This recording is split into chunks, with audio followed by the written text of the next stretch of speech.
विवान रसोई की मेज पर बैठा है।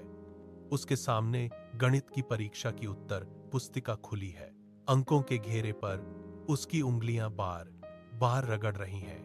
वह अपना सिर मेज पर टिका लेता है। कमरे में दादी माँ का प्रवेश होता है। वह विवान की ओर देखे बिना चूल्हे के पास जाती हैं। उन्होंने 3 पीतल के बर्तन लिए और उनमें नल से पानी भरा। पहले बर्तन में उन्होंने 3 सख्त आलू डाले, दूसरे में 2 कच्चे अंडे रखे, तीसरे में उन्होंने कॉफी के दाने डाले। विवान ने अपना सिर उठाया और दादी माँ की ओर देखा।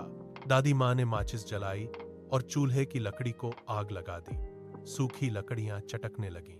आग की लपटें धीरे धीरे बर्तनों के नीचे फैल गईं। रसोई में पानी के गर्म होने की हल्की फुसफुसाहट सुनाई देने लगी। दादी माँ एक पुराने लकड़ी के चम्मच से बर्तनों को व्यवस्थित करती हैं। भाप उठने लगी है और कमरे की हवा में नमी बढ़ रही है।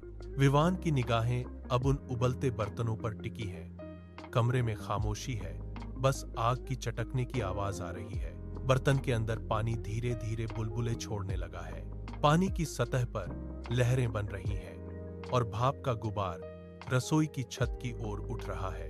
विवान ने अपनी कुर्सी थोड़ी आगे खिसकाई। उसकी नजरें उन तीनों बर्तनों पर टिकी हैं। पहले बर्तन में आलू के टुकड़े पानी के साथ ऊपर नीचे हो रहे हैं। दूसरे में अंडे का खोल उबलते पानी के बीच टकरा रहा है। तीसरे बर्तन से कॉफी की महक धीरे धीरे फैल रही है। दादी माँ पास ही स्टूल पर बैठ गई हैं। उन्होंने अपनी आंखें मूंद ली हैं। रसोई में आग की मध्यम गूंज और उबलते पानी की कलकल के अलावा कोई और ध्वनि नहीं है। 1 मिनट बीतता है, फिर 5। दीवार पर टंगी घड़ी की सुई टिक टिक कर रही है। विवान ने अपना हाथ मेज पर रखा और अपनी उंगलियों से लकड़ी की सतह को थपथपाना शुरू किया। 20 मिनट का समय बीत रहा है। हर गुजरते पल के साथ बर्तन के अंदर की सामग्री का तापमान बढ़ रहा है। विवान की उत्सुकता बढ़ती जा रही है। वह बार बार अपनी गर्दन मोड़कर चूल्हे की लपटों को देख रहा है। दादी माँ ने अभी तक अपनी आंखें नहीं खोली हैं। वह स्थिर बैठी है। पूरी रसोई में केवल उबलते पानी का शोर है, जो अब एक लयबद्ध उफान में बदल चुका है। उन्होंने एक एक करके तीनों बर्तनों को चूल्हे से नीचे उतारा। विवान ने कुर्सी छोड़ी और बर्तनों के करीब आया। दादी माँ ने एक कांटा विवान की ओर बढ़ाया और उसे पहले बर्तन के आलू को छूने का संकेत दिया। विवान ने कांटा आलू में चुभाया। पहले जो आलू पत्थर सा सख्त था, अब कांटा बिना किसी प्रतिरोध के सीधे अंदर चला गया। आलू उबलकर पूरी तरह नरम हो चुका था। विवान ने अपनी उंगलियों से उसे दबाया। वह तुरंत पिचक गया। दादी माँ ने दूसरे बर्तन का अंडा निकाला और उसे मेज पर रखा। विवान ने अंडे के खोल को तोड़ा। अंदर का हिस्सा अब तरल नहीं रहा था, वह पूरी तरह जम चुका था। विवान ने उसे छूकर देखा। वह पत्थर की तरह कठोर हो गया था।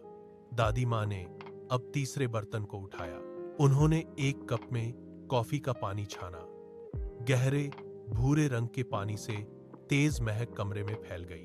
विवान ने कप को गौर से देखा। उबलते पानी ने कॉफी की खुशबू और रंग को अपने भीतर समा लिया था। उसने दादी माँ की ओर देखा, जिनके चेहरे पर अब भी वही शांत भाव बने हुए थे। विवान ने एक बार फिर उन तीनों चीजों की ओर देखा, जिनकी बनावट पूरी तरह बदल चुकी थी। दादी माँ ने विवान के कंधे पर हाथ रखा। उन्होंने धीरे से कहा, मुश्किलें इसी खौलते पानी की तरह हैं, जो हार मानकर बिखर जाता है। वह आलू जैसा नरम हो जाता है, जो अपनी भावनाओं को पत्थर की तरह दबा लेता है।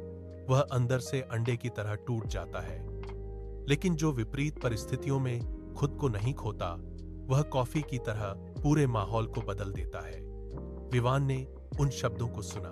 उसके भीतर कल की परीक्षा की हार का बोझ धीरे धीरे कम होने लगा। उसने रसोई की खिड़की से बाहर देखा, जहां बारिश की बूंदें कांच पर टकरा रही थीं। विवान ने रसोई से बाहर कदम रखा और कमरे में जाकर अपनी मेज पर बिखरी किताबों को सलीके से एक एक करके जमाया। उसने एक गहरी सांस ली। मेज अब व्यवस्थित थी। उसने अपनी कॉपी खोली और कल के कठिन गणित के सवाल को फिर से हल करने के लिए पेन उठाया। उसकी उंगलियां अब कांप नहीं रही थीं। उसने समझ लिया था कि हालात चाहे जैसे भी हों, प्रतिक्रिया उसके हाथ में है।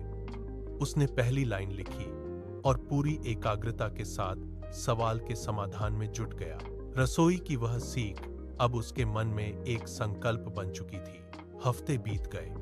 गणित की अगली परीक्षा में जब विवान ने प्रश्न पत्र देखा तो उसकी नजर फिर एक कठिन सवाल पर अटकी। पुरानी यादें मन में आई, लेकिन उसने पेन नहीं छोड़ा।